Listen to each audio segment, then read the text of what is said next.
இந்த கருத்தை கேட்டதுக்கு அப்புறம் ரஜினி அவர்களுடைய ரியாக்ஷன் எப்படியா இருக்கும் ஹான்னு சிரிச்சிருப்பாரு. வேற என்ன பண்ணிருப்பாரு? தலைவரை பொறுத்தவரைக்கும் எதுவுமே இல்லைங்க. என்ன அவரை பத்தி நேரா விமர்சனம் பண்ண ஒரு குழந்தை மாதிரி. உண்மையான ஒரு ஒரு பியூர் சோல்னு சொல்லுவாங்கல்ல, அது மாதிரி ஆத்மார்த்தமா ரொம்ப சந்தோஷமான ரொம்ப அழகான ஒரு மனிதன் அவரு. அவர் வந்து 75 வயசு குழந்தை, சிம்பிளா சொல்லணும்னா. ஏன்னா அவரை வந்து இன்ட்ராக்ட் பண்ண நிறைய பேர் சொல்ற விஷயம் நம்ம கேட்டா வியந்து போய் ரொம்ப ஹாப்பியா இருக்கும் கேட்க. அவ்வளோ பெரிய உச்சத்துல இருப்பார், அவ்வளோ பெரிய ஸ்டாரு. ஒரு சின்ன விஷயத்தை சொல்லும் போது கூட அப்படியே ரொம்ப வியந்து போய் கேட்பார். அப்படியா இது இப்படியா அப்படியா அப்படின்னு கேட்பார். ஸோ அப்பேற்பட்ட விஷயம் இன்னும் லேர்ன் பண்ணணும் அவருக்கு ஆசை. 75 வயசுல இன்னும் புதுசா ஏதாவது இருக்கா, இதுல ஏதாவது பண்ணலாமா, இந்த ஸ்டைல் பண்ணி பார்க்கலாமா. ஸோ இதெல்லாம் அவருக்கு வந்து ஹீஸ் லேர்னிங் ஸ்டில். ஸோ அப்படி இருக்கும்போது ப்ராப்பரான ரீசனுக்காக கொரோனா டைம் நம்ம அரசியல்னு சுயநலத்துக்காக வந்தோம்னா மக்களை இழந்திருப்போம். இன்னைக்கு கரூர்ல 40 உயிர் இங்க போயிருக்குன்னா கண்டிப்பா அன்னைக்கு தலைவர் வந்திருந்தாங்கன்னா அவரை பார்க்க வந்து ஒரு 400 உயிர் போயிருக்கும். டவுட்டே கிடையாது.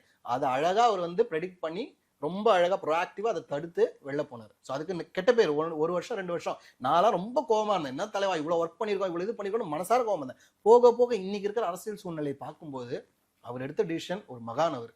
ஏன்னா அவர்லாம் தேவையில்லை. அவர் ஹாப்பியா நடிக்கிறாரு. 75 வயசு நம்ம பார்த்து அப்படியே ஒரு 5 நாள் ஃபர்ஸ்ட் 5 நாள் தியேட்டர்ல வேற என்ன சந்தோஷம் வேணும் ரசிகர்களுக்கு. அவர் பாட்டு பண்றாரு.